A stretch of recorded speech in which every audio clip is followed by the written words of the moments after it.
Hi everyone, how's everyone doing here today? Thank you for watching, and today I wanted to talk about a hypothetical situation, and this is primarily, well, for the white people that are watching.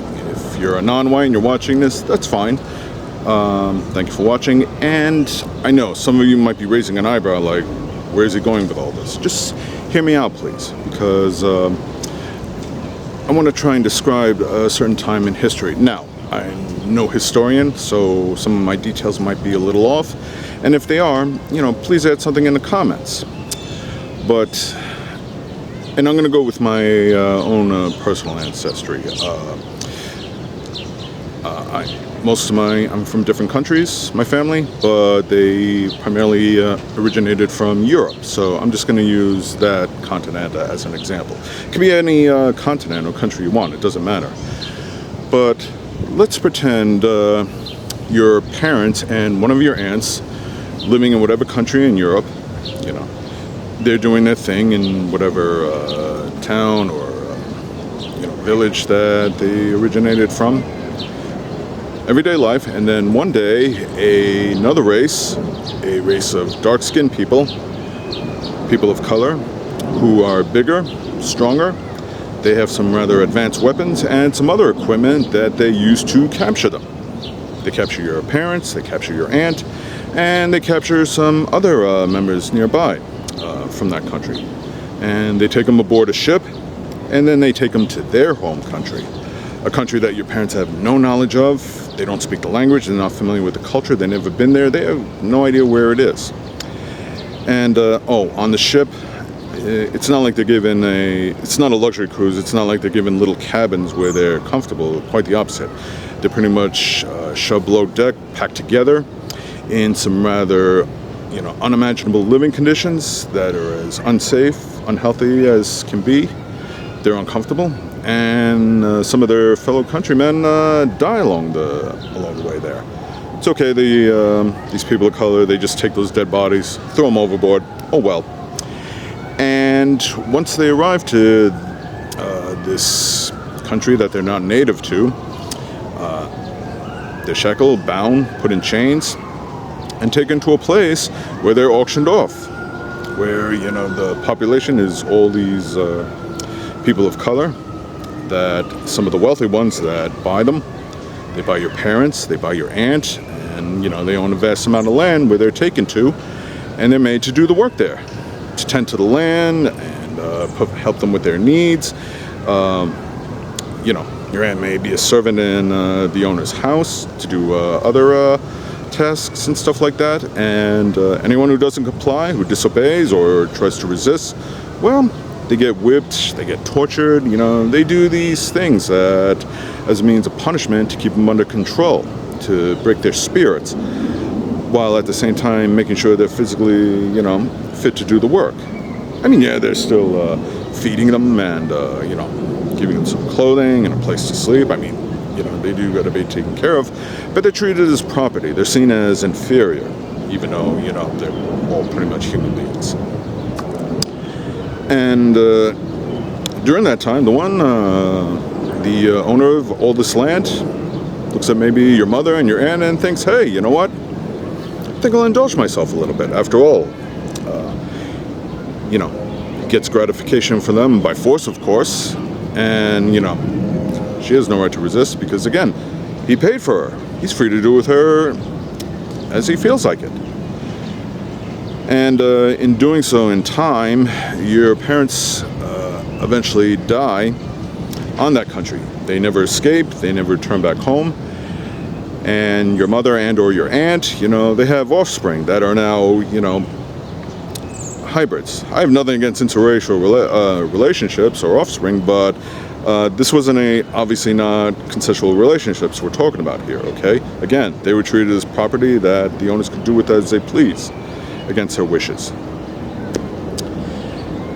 And above all, obviously we're going years back, you obviously know by now what I'm talking about. If not, you really need to go to the library, start reading some history books, and your family's name is gone, whatever it was. You were given the last name of the slave owner. And why I refer to it as a continent and not a specific country is because that was the thing with slavery back in America. They didn't keep track of the countries that they acquired the slaves from. They just went out and got them, and the only thing they care about is how much they paid for them and if they're doing the work, they're doing their money's worth. Because essentially to them, it's an investment. You know, they're buying people to do the work for them that they don't want to do themselves. On that, putting that into perspective alone with your parents, how would that make you feel? You know, obviously you wouldn't like that, knowing that they were slaves, knowing that they were captives, knowing that they suffered a considerable amount of abuse at the hand of these slave owners. Now, cut to the present, like years later, let's say somebody on the news, you hear somebody on the media, which, yeah, you know where I'm coming from with this if you've been watching some of the news lately, where some of them say like, well, you know, there's an upside to slavery. They were taught skills that they could have learned to live in America and stuff like that. Hello, they didn't come here by choice, okay? They were taken by force.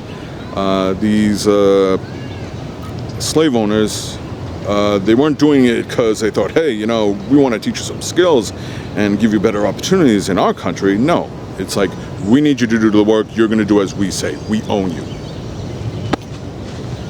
How would that make you feel? You know, would you stop and think like, oh yeah, I guess slavery wasn't so bad for my parents after all. You know, they're trying to soften it with context, which is absolutely absurd, okay? And Greg Gutfield from Fox, being the swine that he is, I mean, that's pretty typical for Fox. It's par for the course, like the race to the bottom. Just when you think they can't stoop any lower, they say or do something that they find a way to lower their integrity even more. Not that they even have any integrity. I just say that for lack of a better word. But he described the Holocaust, where that some Jews survived because they made themselves useful. I'm not Jewish. Obviously, I'm not African American or a person of color. But quite frankly, I find this all like really offensive. It just blows my mind that in the year 2023, we've got some politicians or people on the media talking like this, okay? Because the bottom line is, you know, if you're from a state where your ancestors owned slaves, guess what? That was years ago. That's not on you. You obviously weren't there, so you had no control over what your ancestors did. But at the very least you could do is stop and say, you know, without pause, without hesitation, that no, slavery was wrong. You know, the Germans look back and have no problem saying like what Hitler and the Nazis did was wrong, okay? There's no excuse for that. It's just hatred, it's just bigotry, and these politicians and people in the media today now, yeah, Ron DeSantis, no big surprise there. He was the one that made such a statement. And it's all part of his process of banning books where you guys really need to spend more time reading books instead of banning them. Because before it was just about the LGBTQs. Now he's trying to do away with African American history altogether and, like, you know, give slavery some context. Like, oh, you know, they were teaching them skills. What skills were they learning? What, horticulture 101? Team building skills, communication, you know, working as a team, you know, supervisory management. What exactly skills are we talking about here, okay? Because it would be more of a better to say that they came here, their country, on their own free will to start a new life because maybe things at their home country weren't doing so good. That would make them refugees or migrants. And they came here to start a better life. And in doing so, they learned skills to, you know, make a living for themselves and live comfortably in America. Well, then you could say something like that. No, slavery wasn't like that. Okay? They weren't trying to teach them anything. They were trying to control them with the mindset that we are better than these people. We are superior to them. And, you know, again, it just is all a bunch of bigotry. And what gets me is that there's some people out there pretty much on the right that are going to buy into that. Yeah, slavery wasn't so bad. They were teaching them skills. So, I don't know. I think you guys, some of you out there really need to go out and educate yourselves. And I'm not even talking about DeSantis. He knows. He knows what he's saying is wrong. He knows it's a lot of bigotry. He just doesn't care, okay?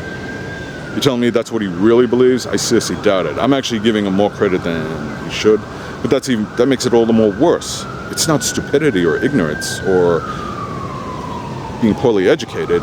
It is just a lot of hate and him pushing this fascist agenda, okay?